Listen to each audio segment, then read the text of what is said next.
আসসালামু আলাইকুম এভরিওয়ান, কি অবস্থা সবার, কেমন আছেন সবাই? আশা করি সবাই অনেক ভালো আছেন। আমি মেহেদি হাসান অনেক ভালো আছি। তো যাক, আজকে আমাদের পার্কিং থেকে বের হয়ে ভিডিও শুট করতেছি, কারণ পার্কিংয়ে ভিতরে অনেক লোকজন ডিস্টার্ব করতেছে, আমাদের ভিডিও করা ডিস্টার্ব করতেছে। এই জন্য হচ্ছে একদম আমাদের গেটে থেকে বের হইতেছি। আজকে ঢাকার দিকে যাইতে হবে আমাকে, ঢাকার কিছু কিছু জায়গায় যাইতে হবে। আর এখন প্যাসেঞ্জার ওইখানে যাইতেছি। প্যাসেঞ্জার আমাকে ফোন দিয়ে বললো ওনারা কি সবাই রেডি আছে, এই জন্য বের হইলাম। বললো ভাই আসেন, আপনাকে আইসা বসে থাকতে হবে না, মানে আমি যে এখান থেকে ওনাদের ওইখানে বাসে যাবো, যাই একটা মিনিটে বসে থাকতে হবে না। ওনারা আমাকে বললো যে ভাই আপনি ওই টাইমে আসেন, যেন একটা মিনিটে বসে না থাকতে হয়। এই জন্য বের হইলাম। সবাই আমার জন্য দোয়া করবেন অ্যান্ড সবাই সাথে থাকবেন। আজকে ভিডিওটা অবশ্যই খুব ভালো হবে অ্যান্ড ধুমধারাক্কা ঝাঁকানাকা স্টাইলের ভিডিও হবে। ভিডিওর মাঝখানে একটা করে ঝুঁকি দিলে তো আপনারা কোলাইতে পারবেন না। এজন্য হচ্ছে চলেন আগে আমাদের বাস স্ট্যান্ড পার হয়ে প্যাসেঞ্জারকে উঠাই, দেখি প্যাসেঞ্জার রেডি আছে কিনা, যেহেতু বললো যে ওনারা নাকি সবাই রেডি অ্যান্ড প্যাসেঞ্জার ওখানে যাই।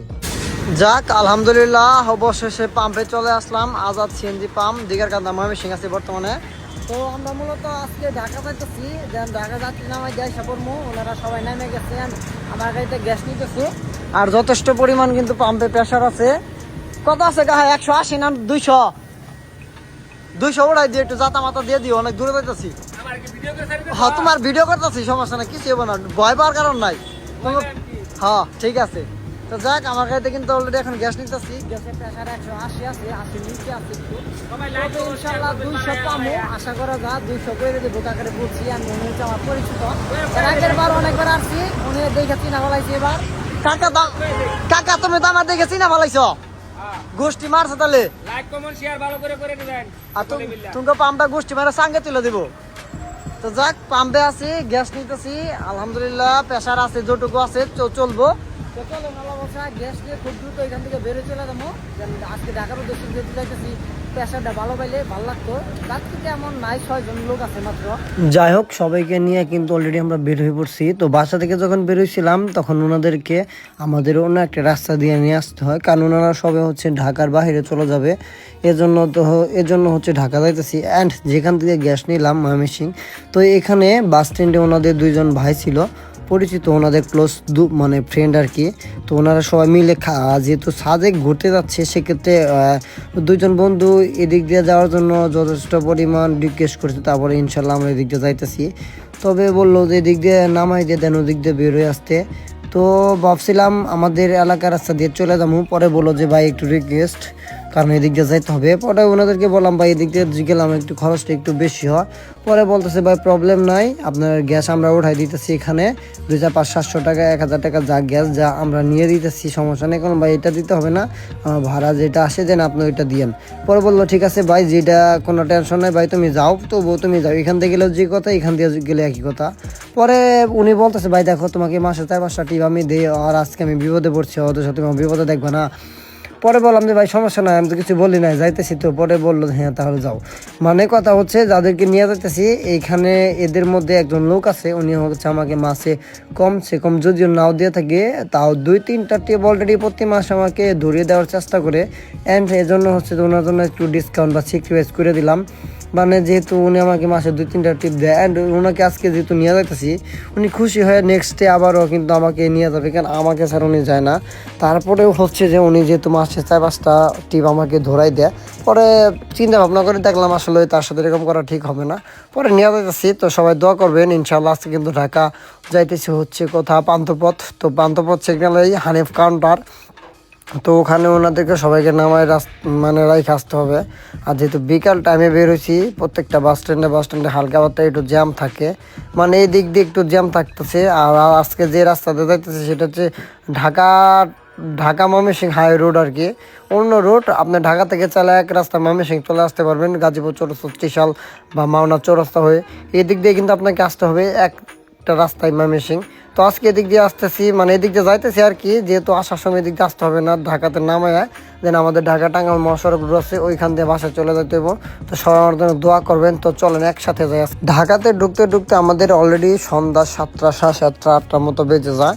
তো আসার আগে, ঢাকা ঢোকার আগে একটা জায়গায় দাঁড়াইছিলাম সবাই মিলে। তো ওখানে সবাই যেহেতু হালকা পাতলা চা টা খাইলো, তারপরে ওনারা কিছু খাবার খাওয়া খেলো।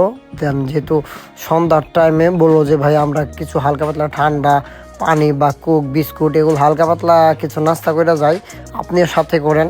পরে ওনাদের সাথে সবার সাথে একসাথে সবাই মিলে ঢাকা ঢোকার আগে ওখানে একটা জায়গায় নাস্তা করলাম। সেটা হইতেছে রাজেন্দ্রপুর চৌরাস্তার আর কি সামনে আর কি গাজীপুর চৌরাস্তার একটু আগে হাতের বাম পাশে আমরা দাঁড়াইছিলাম একটা পাম্পের ওইখানে। তো পাম্পে থেকে তো গ্যাস নেওয়ার কোনো প্রয়োজন নাই। তারপর ওইখানে সবাই মিলে হালকা পাতলা নাস্তা করলো, আমাকে রুটি খাওয়াইলো। পরে বললো মেহেদি ভাই আপনি রুটি কলা যা ঠান্ডা যা মনে চাই স্পিড আপনি মন স্বাধীন খাইতে থাকেন, সমস্যা নাই। পরে ইনশাল্লাহ আমি আমার মতো ওনারা যা যা বললো দেন টুকটাক হালকা পাতলা খাবার খেয়ে নিলাম। 2 লিটার একটা পানি নিয়ে নিলাম। তারপর হচ্ছে যে একটা কোকো নিয়ে নিলাম স্পিড সহ। পরে বললাম ভাই এখন তো ঠান্ডা, পরে খাই নিব। পরে যা খাই নিছি হালকা পাতলা টুকটাক কিছু নিয়ে নিছি আসার সময় যেন খাইতে পারি। পরে বললো মেহেদি ভাই আপনি আরও কিছু নিয়ে নেন, আপনি তো আসার সময় হালকা চলে আসবেন, আমাদের তো রাইখে আসতে পারবেন, আপনি শুধু কিছু খাবার আপাতত রিজার্ভে নিয়ে রাখেন, আপনি আসার সময় খাই নিয়েন রাস্তা কোনো একটা জায়গায় ব্রেক দিয়ে। পরে বললাম যাক সুযোগ একটা পাইছি, কিছু হালকা পাতলা আর কিছু নিয়ে নেই। পরে হালকা পাতলা আর কিছু রুটি তারপর কলা টুকটাক এগুলা নিয়ে নিলাম। নিয়ে তো ঢাকার দিকে ঢুকতেছি। তো ঢোকার সাথে সাথেই হালকা পাতলা জ্যাম পড়ে আছে, জানি না এই টাইমে কেন জ্যাম। তবে সন্ধ্যার টাইম তো ভাই একটু সন্ধ্যার টাইমে ঢাকাতে একটু কষ্ট হয়, মাঝখানের লাইনে যেহেতু ঢুকছি সেক্ষেত্রে তো একটু হলে কষ্ট হবেই। তো গাড়ি টানতেছে আস্তে আস্তে হালকা হালকা টানতেছে, বাট একটু পরে কিন্তু পুরো লাইন কিন্তু ক্লিয়ার হয়ে যাবে। কারণ এই যে এখানে যে একটা কাঁটা আছে এই কাঁটাটা অফ করে দেওয়ার কারণে গাড়ির চাপ ওই বামের লাইনে গাড়ি মাঝখানে ঢুকতে পারতেছে না, এজন্য ভালো লাগতেছে আর কি। তো দেখি আজকের জ্যাম একটু বেশি বেশি লাগতেছে, জানি না ওনাদেরকে নামায় দিতে দিতে আমার কয়টা বাজবে। তবে এয়ারপোর্ট পর্যন্ত যদি যাইতে পারি তাহলে একদম রিল্যাক্সে ঢাকা এলিভেটেড এক্সপ্রেস দিয়ে দেন সোজা চলে যাবো হচ্ছে ফার্মগেট। তো ফার্মগেট থেকে পান্থপথ কিন্তু বেশি একটা দূরে না, একদম কাছেই।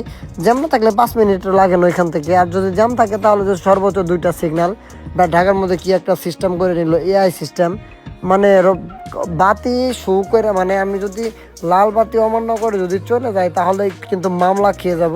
তো দেখি আল্লাহ বর্ষা যাই, সবাই সাথে থাকেন, দেখা যাক সামনে যাই। অনেক জ্যাম পড়ে আছে, জ্যামের জন্য আগাইতে পারতেছি না, একদম ঠেলাঠেলি করতে হইতেছে পিছনে পিছনে, জানি না কতক্ষণ ঠেলতে হবে। তবে যে টাইমে ঢাকাতে ঢুকতেছি বা এই টাইমে একটু জ্যাম থাকবে, এটা বাধ্যতামূলক, সবার কপালে খোদাই করে লেখা আছে। তো অনেকক্ষণ জ্যাম খাওয়ার পরে ঢাকা এলিভেটেড এক্সপ্রেসের উপরে উঠে গেলাম। তো এখানে মূলত আমাদের 80 টাকা টোল দিতে হয়েছে। তো 80 টাকা টোল দিয়ে কিন্তু এখান দিয়ে কিন্তু উঠতে হয়েছে। অ্যান্ড ঢাকার ভিতরে একটা সমস্যা বা ভালো একটা নিয়ম করছে, কেউ জানেন কিনা জানি না, যদি কেউ না জেনে থাকেন বা সবাই কম বেশি জানেন, কারণ এটা তো এখন এটা নিয়ে একটু ঢাকার ভিতরে একটু বেশি প্রবলেম হইতেছে। কারণ কিছু কিছু ড্রাইভার আছে, যেমন আমাদের মতো কিছু ড্রাইভার আছে নিয়ম কারণ মানে না। ঢাকার ভিতরে সিগন্যাল দিলে পুলিশের সিগন্যাল দিয়ে দাঁড়া করে রাখলে গাড়ি যাইতেই থাকে, কোনো সিগন্যাল মানে না আর কি। তো যাক সেজন্য ঢাকার ভিতরে খুব নতুন একটা নিয়ম করছে, এআই সিস্টেম, মামলা দিতেছে ক্যামেরা দেয়া। আপনি যদি কোনো রকম ভুল করে থাকেন বা গাড়ির কাগজপাতি ফিটনেস যদি ঠিক না থাকে সেক্ষেত্রে কিন্তু স্ক্যান করে কিন্তু অটো মামলা দিবে। এটা আসলে ভালো করছে, এই জিনিসটা আমার পছন্দ হয়েছে। কারণ ঢাকার ভিতরে হাইজ নিয়ে দিন দিন নাই রাত নাই, ঢুকলে অনেক পুলিশ অনেক প্রবলেম করতো, জায়গায় জায়গায় দাঁড়া করে হস্তহেন করতো। তো এখন কিন্তু আর ওই জিনিসটা কিন্তু আর পারবে না। কাগজপত্র ঠিক আছে তো গাড়ি যাইতে পারবে রাস্তার মাঝখান দিয়ে বা যেখানে, শুধু সিগন্যাল অমান্য করলে তো আর হবে না। সিগন্যাল অমান্য করলেই একদম 5,000 টাকা 2,000 টাকা বা যে কয় টাকার মামলার ফাইল আছে আপনাকে কিন্তু দিয়ে দিবে। তবে সামনে যাওয়ার পরেও কিন্তু আমরা দেখতে পারবো। আর বর্তমানে কিন্তু এখন আসছি হচ্ছে ঢাকা এলিভেটেড এক্সপ্রেসের উপরে। এই জায়গাটা কিন্তু অনেকে মিস করেন, আবার অনেকে কিন্তু আবার হচ্ছে যে জায়গাটা কম বেশি পরিচিত উঠেন, ওই যে স্পিড ক্যামেরা চলতেছে। তো ঢাকা এলিভেটেড এক্সপ্রেসের উপরেও কিন্তু এআই ক্যামেরা লাগানো আছে, তো সবাই সাবধান। কারণ এখানে ব্রিজের উপরে কিন্তু অনেক ড্রাইভার আছে গাড়ি বেপরোয়া চালায়, তো তাদের জন্য কিন্তু লাগানো হয়েছে একটা ছবি 5,000 টাকা ওভার স্পিড। অ্যান্ড হইতেছে ওভার স্পিডে মামলা হচ্ছে 5,000 টাকা। প্রথমবার মনে হয় 2500 টাকা, তারপরে হচ্ছে দ্বিতীয়বার হচ্ছে 5,000 টাকা, তৃতীয়বারে তো আরও বেশি। তো এইভাবে কিন্তু বাড়ে, আমি যতটুকু জানি ওইটুকু বলছি। আর বর্তমানে কিন্তু আছে কুড়িল বিশ্ব রুট, আপনারা জানেনই, একদম ফ্লাইওভার দিয়ে যাইতেছি এলিভেটেড এক্সপ্রেসের উপরে, খুবই সুন্দর লাগতেছে। সামনে যাওয়ার পরে কিন্তু আমরা নেমে যাবো এলিভেটেড এক্সপ্রেস থেকে। ঢাকা সিটির মধ্যে গাড়ি চালাতে আমার ডরই করে, এই যে বিল্ডিং 27 ধানমন্ডি 27 আসছি বর্তমানে। তো আমার গাড়ি চালাইতে ডরই করতেছে, ডর করবো না মিয়া, যে ক্যামেরা লাগাইছে এই ক্যামেরা একবারে গোষ্ঠী মেরে সাঙ্গে তুলে দিব। এনে নাই না, ধানমন্ডি 27 সিগন্যালের সামনে কিন্তু নাই।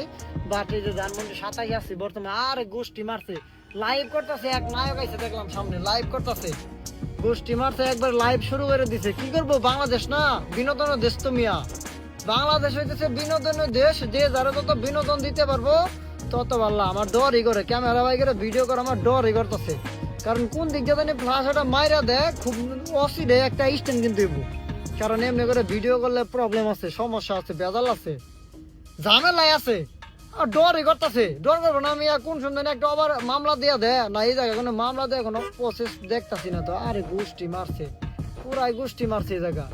হ্যাঁ, এআই সিস্টেম মামলা দিলে উপায় আছে নেই, পাশার লগে পাশা ঠেকাইতে দাঁড়ায় থাকি আপাতত, কি করবো একটু ভয়ে ভয়ে আছি। তো দেখ সিগনালে বইরে গেলাম, ওরা একবারে গোষ্ঠী মারছে আরঙ্গের সামনে, ওই যে আরং ধানমন্ডি আরং দেখা যায়। হ্যাঁ হ্যাঁ আছি বর্তমানে। আর হাই গোষ্ঠী মারছে, এত মোবাইল আইলে পাগল হয়ে গেলাম গা, আজাইরে যত সব মোবাইল আহে আমার ফোনে, তাহলে আছি। তো বর্তমানে সংসদ ভবনের সামনে আছি, তো এখান থেকে আমাকে ডান দিকে যেতে হবে, এখানে দেখি আগে ডান দিকে ঘুরি, এখানে ক্যামেরা লাগানো আছে, বেতাল আছে। তো যাক, যাত্রী নামাই দিয়ে তো বেরোইছি, খুব সুন্দর ভাবে যাইতেছি, কিন্তু ভয় লাগে ঢাকার মধ্যে গাড়ি চালাইলে, আত্মাটা হাতে নিয়ে গাড়ি চালাইতো। আরে বাবারে বাবারে গোষ্ঠী মারছে, এত বড় বড় ভিট ডিভাইডার জীবনে প্রথম পার হইলাম মনে হইতেছে, এত বড় বড় সাইজের জীবনে প্রথম দেখলাম আমি, এত বড় বড় ভিট জীবনে প্রথম দেখলাম এই সংসদ ভবনের সামনে, বিশাল বড় বড় কব্বর, এত আয় হাই গোষ্ঠী মারছে। কি জানি দেখলাম ঘোড়ার গাড়ি মনে হইতাছে, ঘোড়ায় চালাইতাছে ঘোড়ার গাড়ি, গোষ্ঠী মারছে সংসদ ভবন, এই যে জাতীয় সংসদ ভবন। তো জায়গাটা কে কে চিনেন, ভালোবাসার মানুষ যারা আছেন অবশ্যই একটু কমেন্টস করে জানাই তো দেখি। সংসদ ভবন আশেপাশে এরিয়া এলাকা, আমার ডরই করে গাড়ি চালাইতে, আমার ডরই করে, কিন্তু কিছু কিছু প্রাইভেট কারের জন্য ঢাকার মধ্যে গাড়ি চালানি ঝামেলা। আরে ডান দিয়ে বাম দিয়ে বইরে দে, মাথা মোথা নষ্ট করে ফেলাই দে, আইতরি এত ঝামেলা কে তোমার, এত সমস্যা কে? ঝামেলা থাকলে মেহেদি ভাই আছে। কিছু কিছু প্রাইভেট কারের ড্রাইভার ঢাকা সিটির মধ্যে যারা চালাও, তাদের উদ্দেশ্যে একটা কথা বলি ভাই, তোমরা যে ঢাকা সিটি ভিতরে আওড়া করো চালাও, একজনের জন্য তো 10 জনের সমস্যা হয় ভাই, এটা তো তোমরা দেখো না, এটা তোমরা কখনোই দেখো না। তোমরা চিন্তা করো, তোমাদের গাড়ির ভিতরে সার নিয়ে যাইতেছে, সার বা ম্যাডাম, যে যেটাই বলেন না কেন, স্যার বা ম্যাডাম আছে, স্যার ম্যাডাম নিয়ে যাইতেছি, কিন্তু তোমার জন্য যে আমার সমস্যা হইতেছে, আরো 2-3 জনের সমস্যা হইতেছে। আয় হাই গোষ্ঠী মারছে, একবারে জাম লাগতেছে মনে হইতেছে, মানে একটা ঝামেলায় আছি, মানে এআই সিস্টেমের সুদনে, মানে একটা গাড়ি ওভারটেক করে যাইতে গেলে দুম ফাইটা যায়, মানে আমারই তো ডর লাগতেছে। কিন্তু এই দেন পিছনে একটা প্রাইভেট কার ছিল, যাইতেছে না, এই যে এই নবাবজাদি সহ যাইতেছে না, ওনার জন্য আরো 10 জনের সমস্যা সৃষ্টি হইতেছে। এই যে ঢাকা মেট্রো গাড়ি নাম্বারটা দেওয়ার সময় দরকার নাই, যার মতো হে যাবো, কিন্তু ভিআইপি সার্ভিস যে বাস যে দাঁড়ায় আছে, এরে মামলা দিব না নাকি? এনে তো ক্যামেরা আছে, আছে ওই যে খামার বাড়ি মোড়ে ক্যামেরা লাগানো আছে, সবাই খুব খেয়াল করে, গোষ্ঠী মারতে খুব খেয়াল করে, গোষ্ঠী মারতে বাজায় বোঝাই দিতেছে কিনা আল্লাহ মাবুদি জানে। খামার বাড়ি মোড় ঢাকা সিটির ভিতরে চিনা আসলে কষ্ট। আমার ভাই প্রবলেম হয় না, আমার সব জায়গা চিনা জানা আছে ভাই, আমার প্রবলেম হয় না, কিন্তু যাদের প্রবলেম হয় ঢাকা সিটির ভিতরে কিভাবে গাড়ি চালাবো ভাই, বুদ্ধিমান মানে যার ব্রেন শক্তি ভালো আছে, একমাত্র ওই ঢাকার ভিতরে ভালো চিনবো। এন্ড ঢাকার ভিতরে গাড়ি চালানোর একটা কৌশল আছে, সবসময় একদম এক্সপার্ট থাকতে হইব। ঢাকার মধ্যে গাড়ি চালাইতে গেলে এক্সপার্ট থাকতে হবে। যারা মগা বাইরেছে, এই যে প্রাইভেট কার ড্রাইভার, আসলে দু নামের কিছু না, কিন্তু জায়গা যা দেখা তাই, এই যে একদিন দিল চাপ, চাপ দিছে গাড়িতে চাপ দিছে, অন্য কিছুতে চাপ দেয় না, আবার অন্য কেউ কিছু অন্য মাইন্ডে নিয়েন না। আর একটা জিনিস ভালো লাগছে, ঢাকা ফুটপাত নাই, ফুটপাতের দোকানপাট হকার মকার সব উড়াই দিছে, ভালো লাগছে এই জিনিসটা। তো ঢাকার ভিতরে যে সার দেনে যে ডিস্টার্ব যে নাই, আমার পক্ষ থেকে কে কে খুশি হয়েছেন, ভালোবাসা মানুষ যারা আছেন অবশ্যই একটু গোষ্ঠী মারছে, কমেন্টস করেন তো ভাই দ্রুত। বিজয় সরণি আয় পড়ছি, ওই যে বিজয় সরণি আয় পড়ছি, ভাল লাগছে। ওই যে বাতি চলে গেছে, আরে গোষ্ঠী মারছে বেটা, মরার কি হাউস যাচ্ছে নাকি? ওই যে বিজয় সরণি দেখা যাইতেছে, একটু ক্যামেরা টান দিয়ে নিয়ে আর তো হয় না, আর দেখানি দরকার নাই। হ্যাঁ, যে দেখছো এটুকুই সন্তুষ্ট থাকো। তো চলেন আল্লাহ বর্ষা বিজয় সরণি আগে পারা, আর গোষ্ঠী মারতে ফুল ব্যস্ত আছে, নিয়ে কি প্রেমিকের দিমনে কাজ রাতে ভাই, আমার তো প্রেমিক কেউ নাই, বউ নাই, গার্লফ্রেন্ড নাই, কারে দিব নিয়ে যদি কেউ ওইবার চাও দ্রুত তাড়াতাড়ি কমেন্টস করো, কমেন্টসে আয়া সারা শব্দ দাও, বানাইলাম খুব দ্রুত অস্থিরে বানামো। যাই হোক, বর্তমানে কিন্তু এই তেজগাঁ ফ্লাইওভারে যাইতেছি। বর্তমানে রেলিপিটের ব্রিজে উঠতে হবে আমাকে। আরেক গোষ্ঠী মারছে, কি জানি ফালাই দিছে জায়গা, কি জানি ফালাই যে গাড়ি মনে দুর্ঘটনা ঘটছাল না কি জানি হয়েছিল, কোনো একটা সমস্যা হয়েছিল, এই জন্য এই অবস্থা। তো আমাকে কিন্তু এখন এলিভেটেড এক্সপ্রেস উপরে উঠতে হবে। তো আসার সময় কিন্তু এটা দিয়ে আসছি, আবার যাওয়ার সময় কিন্তু এটা দিয়ে যাইতেছি বা যাবো। আসার সময় কিন্তু ফার্মগেট নামছিলাম, নামার পরে কিন্তু ওইখান দিয়ে সংসদ ভবনের সামনে দিয়ে ধানমন্ডি 27 হয়ে কিন্তু আহারে মাথা নষ্ট গেছিলাম কোথায়, পান্তপথ। তো এখানে নামাই দিছি, নামাই দিতে যতক্ষণ ভাড়া দিতে দেরি নাই, শুধু ওইখানে নামাই দিয়ে গেলাম পান্তপথ স্কোয়ার হসপিটালের একদম সামনে। তো এখানে ভিডিও করতে পারি নাই, কারণ ওদের নামাইতে যতক্ষণ ভাড়া দিতে দেরি নাই। আর এই যে তেজগাঁ থেকে কিন্তু এলিভেটেড এক্সপ্রেসে উঠে গেলাম। অনেকেই জানে আবার অনেকেই জানে না, এলিভেটেড এক্সপ্রেসের উপরে কিন্তু এখান থেকে কিন্তু চাইলে কিন্তু আপনি উঠতে পারবেন। এখান থেকে উঠে কিন্তু একদম ফার্ম এয়ারপোর্ট কুড়িল বিশর বনানী 300 ফিট এক এক জায়গা কিন্তু যাইতে পারবেন আপনারা চাইলে। বাট ভালো লাগে আমার কাছে, রাস্তাটা অনেক সুন্দর আছে অ্যান্ড খুবই সুন্দর জ্যাম লাগে আছে, কত সুন্দর ভাবে জ্যাম লাগে আছে। হ্যাঁ, ভালোই লাগতেছে। ঢাকাতে আসলে জ্যাম না পড়লে তো আর ভালো লাগে না। ঢাকাতে আসলে জ্যাম পড়বে এন্ড জ্যামে পড়বে নি, এটা সবার কপালে খুদাই করে লেখা আছে। জ্যাম 100% পাইবেন। ভালো লাগছে আর কি, জ্যাম পড়লে ভালোই লাগে আমার কাছে, একবারে মাথা নষ্ট। তো চলেন, সামনে এলিভেটেড এক্সপ্রেস টুল দিতে হবে 80 টাকা, ওখানে আমাকে 80 টাকা টুল দিয়ে কিন্তু ওই পারে যেতে হবে। তো চলেন, আল্লাহ ভরসা যাই। তো যাক, এলিভেটেড এক্সপ্রেসের টুল দিয়ে কিন্তু আমরা কিন্তু ব্রিজ পার হয়ে গেছি। তো আর বর্তমানে এখন কিন্তু উত্তরা আজমপুর জসিমউদ্দিন আছি। রাত্রেবেলা একটা জিনিস ভালো লাগে জানেন, রাত্রেবেলা ঢাকা শহরের ভিতরে দুই পাশে কত সুন্দর লাল নীল হলুদ কত সুন্দর সুন্দর বাতি জ্বলে। দুই পাশে বিল্ডিং গুলো আপনারা দেখতে পাচ্ছেন, কত সুন্দর লাগতেছে। মানে দিনের বেলা কিন্তু এতটা সুন্দর লাগে না, রাত্রেবেলা যতটা না সুন্দর লাগে। দেন কত সুন্দর সুন্দর বিল্ডিং এর লাইট, কত সুন্দর সুন্দর লেহা, সবই সুন্দর। হ্যাঁ, মাশাআল্লাহ, খুব সুন্দর লাগতেছে। এই যে শিশির উত্তরা, তো জায়গাটাকে গেছি না, আরে গোষ্ঠী মারছে, খুবই ভালো লাগতেছে। আজকে ফাঁকা ফোকা লাগতেছে। কিছুক্ষণ আগে ঢাকাতে আসলাম আর এখন কিন্তু বের হইতেছি। তো জানি না জ্যাম আছে কিনা, আল্লাহ মাহবুবই জানে। সামনে কি পরিমাণ জ্যাম লাগে আছে আল্লাহ মাহবুবই জানে। চাইলে গুগল ম্যাপে সার্চ দিয়ে দেখলে দেখতে পাবো, কিন্তু ভালো লাগে না। গুগল ম্যাপ উল্টা পাল্টা দেয়, মাঝে মধ্যে দেওয়া যায় যে রাস্তা ফাঁকা, সামনে যায় এই যে ব্রিজ করতেছে, মানে কিচ্ছু নাই। গুগল ম্যাপ মাঝে মাঝে এমন এমন জিনিস দেয়া ভাই, গুগল ম্যাপ দিয়ে গাড়ি চালাবেন, তারা বোকামি করা ছাড়া কোনো কিছু করবেন না। প্রয়োজন হলে মানুষের কাছে জিজ্ঞাসা করে নিবেন যে রাস্তা ঠিক আছে কিনা, দূরে কোথাও। আর ঢাকা সিটির মধ্যে গুগল ম্যাপে সার্চ দিলে তো বিল্ডিং এর ভিতর দিয়ে দেখাবো রাস্তা, বিল্ডিং এর ভিতর দিয়ে ঢুকাই নিয়ে যাবো রাস্তা, যায় দেখবেন বিল্ডিং মানে বিল্ডিং শুরু রাস্তা শেষ, এরকম অবস্থা। বিল্ডিং এর ভিতর দিয়ে নিয়ে যাইছে আপনার অবস্থা মুড়া বার করে দিছে, এরকম মাঝে মাঝে হয় ঢাকার মধ্যে। ভালোই লাগে আসলে গুগল ম্যাপ উল্টা পাল্টা দেখাইলে, উল্টা মুল্টা কাজ করলে ভালোই লাগে। মাঝে মাঝে নিজের নিয়ে তো হাসি পা, যাই হাই রে দেখ কোন জায়গায় নিয়ে বসছে।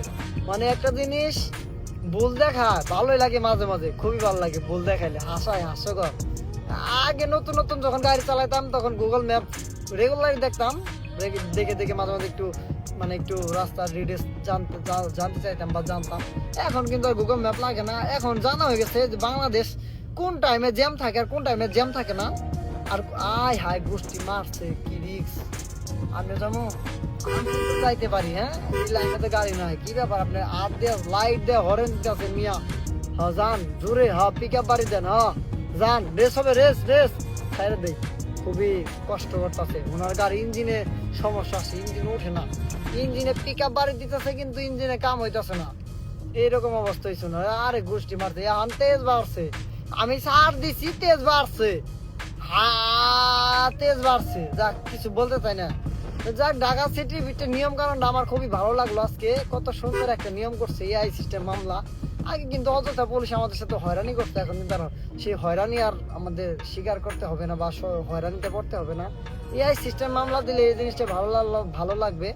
গাড়ির কাগজপাতি ডেট ফেল থাকলে অটোমেটিক মামলা হবে, সেটা মালিক বুঝবে। অ্যান্ড গাড়ির কাগজপত্র যেটা পুলিশ না দেখতে পারে, এই জন্য এই জিনিসটা ভালো হয়েছে ঢাকা সিটির ভিতরে। আমার কাছে খুব ভালো লাগছে, বাট কারোর কাছে কেমন লাগছে জানি না, আমার কাছে অনেক ভালো লাগছে। কারণ পুলিশের কাছে কাগজপাতি গেলে একটা না একটা খুদ বের করবে, গাড়ির কাগজপাতি ঠিক আছে, কালো ব্যাপারে মামলা নেও, চাকা সাইজ ঠিক নাই, গ্লাস কালো লাগাইছো, পলি লাগাইছো, খোঁচা দিয়ে চেক দিব, যাত্রী গাইছে জিজ্ঞাসা করবো গাড়ি ভাড়ায় চলে কিনা, মানে নানান অজুহাত।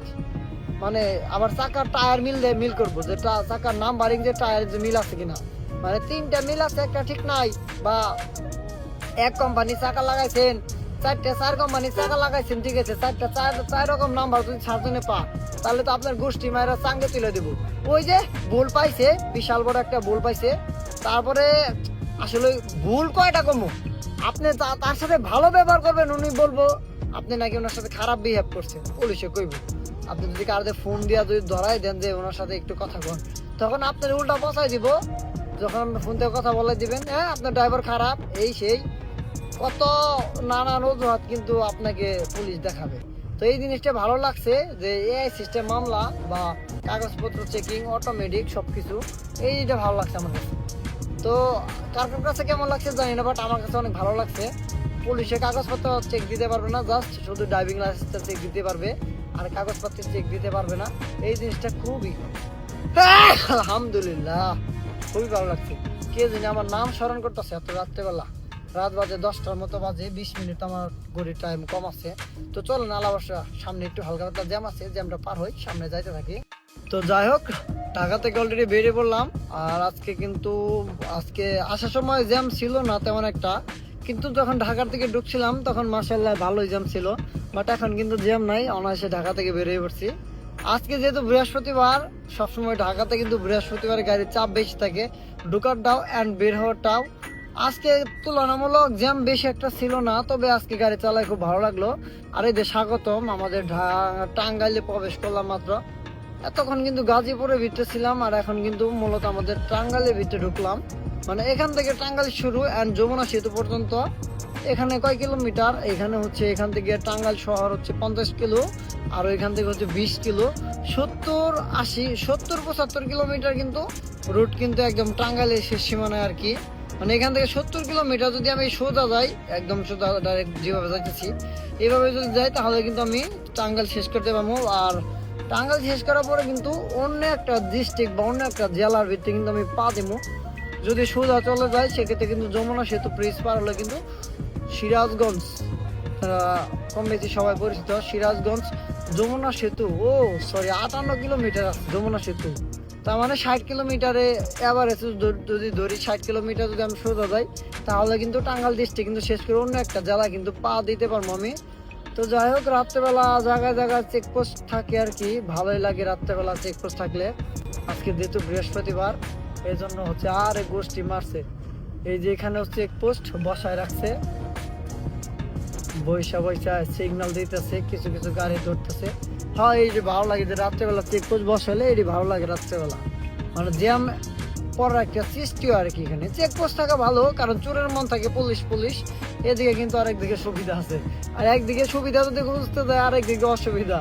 মানে আমাদের তো আসলে জ্যাম আসলে পছন্দ না, জ্যামের জন্য এলিভেটেড ব্রিজের উপর দিয়ে আসলাম, নিচে আসলে কিন্তু অনেক জ্যাম। যাওয়ার সময় কিন্তু জ্যাম উপর দিয়ে, মানে নিচে থাকবে দেখে যাওয়ার সময় কিন্তু উপর দিয়ে চলে গেছি, এর জন্য কিন্তু তেমন একটা জ্যাম ছিল না আজকে, বাট পাই নাই। আর ওইখানে যাওয়ার সাথে সাথে তো নামাই দিয়ে দেন গাড়ি ঘুরাইতে যতক্ষণ দেন চলে আসছি। আজকে অনেকটা লেট হয়ে গেছে, সকালে বের হয়েছিলাম, তারপরে ওনারা রাত্রেবেলা দুপুরবেলা লাঞ্চ করাইছে ওনাদের ওইখানে হোস্টেলে, বাট খাবারটা খুব ভালো ছিল। দুপুরবেলা ভরপুর, মানে পেট ভর্তি লোড মানে খেয়ে নিচ্ছি, এর জন্য হচ্ছে যে এখন আর কোনো খিদার কোনো ভাব নাই। তো এখান থেকে পাম্পে যাবো, পাম্পে যাওয়ার পরে গ্যাস নিতে হবে। তো আসার সময় তো গ্যাস পাম্পে আপনারা দেখছেন কোথা থেকে গ্যাস নিয়েছিলাম, তারপরে কিন্তু আর কোনো গ্যাস উঠাই নাই, তেলও কিন্তু উঠাই নাই। আমার গাড়িতে কিন্তু তেল গ্যাস দুইটাই আছে, মোটামুটি ভালোই আছে। একবারে কিন্তু আমাদের এলাঙ্গা গিয়ে কিন্তু উঠাবো, মানে যেহেতু যাইতেছে একবারে এলাঙ্গা গিয়ে উঠাবো, মানে যেহেতু আমাদের স্ট্যান্ড বাইরে বা আমাদের স্ট্যান্ড থেকে অনেকটা দূরে, এজন্য হচ্ছে একদম ফাঁকে গিয়ে উঠাবো। গোষ্ঠী মারছে, মাথা যা গোষ্ঠী মারে দিছে, বকাবাজি করলাম নাকি আবার, জন্য জুম লাগাই দিছি। যাই হোক, আলহামদুলিল্লাহ পাম্পে চলে আসলাম। এই যে আমাদের এলাঙ্গা সিমকো পাম্পে বর্তমানে আছি, রাত বাজে 2টার মতো। আর এই যে দাদা গ্যাস দিতেছে। বর্দা, কি অবস্থা আপনার, কেমন আছেন? তাহলে প্রেশার কত আছে? যাক, 200 আছে, আলহামদুলিল্লাহ চলবো। তবে আজকে আসার সময় যদি প্রেশারটা একটু ভালো পাইতাম, তাহলে এখানে নিতাম না, এবার বাসায় চলে যাইতাম, কারণ সকালবেলা আবার ঢাকা আসতে হইব, যে গ্যাস আছে যাইতে পারতাম কিন্তু আসতে পারতাম না। ফার্স্টে যখন চাপ দিছিলাম ওই সময় যদি প্রেশারটা ভালো থাকতো 200+ থাকতো, তাহলে এখন এখানে এসে 100 গ্যাস থাকতো, আমার বাসায় যায় 50 থাকতো, আবার 50 দিয়ে আসতে পারতাম।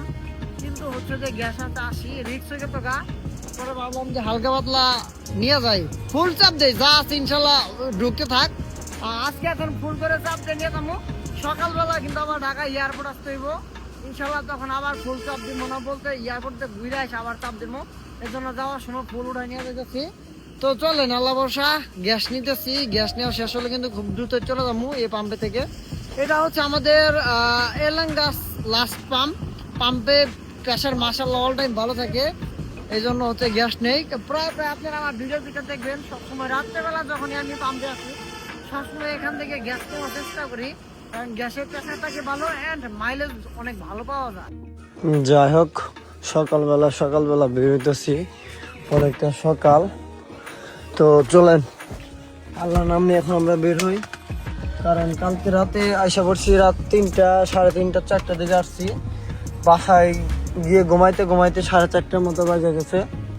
আর গাড়িটা হচ্ছে হালকা পাতলা পরিষ্কার করতে হবে এখানে পার্কিং ওখানে নিয়ে। তো যাই গতকালকের ইনকামটা হিসাব করতে পারি নাই, ইনকামটা যদি হিসাব করতে যাই আমার গ্যাস লাগছে হচ্ছে মাত্র ওইখানে যাওয়ার সময় উঠাইছিলাম 1000 টাকা, ঘুরে এসে উঠাইছি 1300 টাকা। 2300 টাকার মতো সিএনজি গেছে আমার, আর 1300 টাকা 1200 টাকা খোরাকি নেওয়া হয়েছে। হচ্ছে টোটালে 3500 টাকা খরচ। ভাড়া দিছিল 7,500 টাকা ভাড়া দিছিল, আর ইনকাম থাকছে হচ্ছে আমাদের 4000 টাকা। তো কালকে ট্রিপের ইনকাম হচ্ছে 7000 টাকা, ভাড়া ছিল 7,500 টাকা, ইনকাম ট্যাক্স হচ্ছে 4000 টাকা, মানে সব খরচ বাদে এভরিথিং, কোনো টোল লাগে না, জাস্ট শুধু সিএনজি লাগছে। তো যাই হোক, আজকে আবার দেখা হবে নতুন কোনো ভিডিও, আবার অন্য কোনো ভিডিও দেখা হবে সবার সাথে। আজকে গাড়ি না বেরোতে হবো। আজকে পর্যন্ত হয়। ভিডিওটা কার কাছে কেমন লাগছে জানি না, অবশ্যই ভালোবাসা মানুষ যারা আছেন সবাই কমেন্টস করে জানাবেন ভিডিওটা কে কোন জায়গা থেকে দেখেন। আল্লাহ হাফেজ।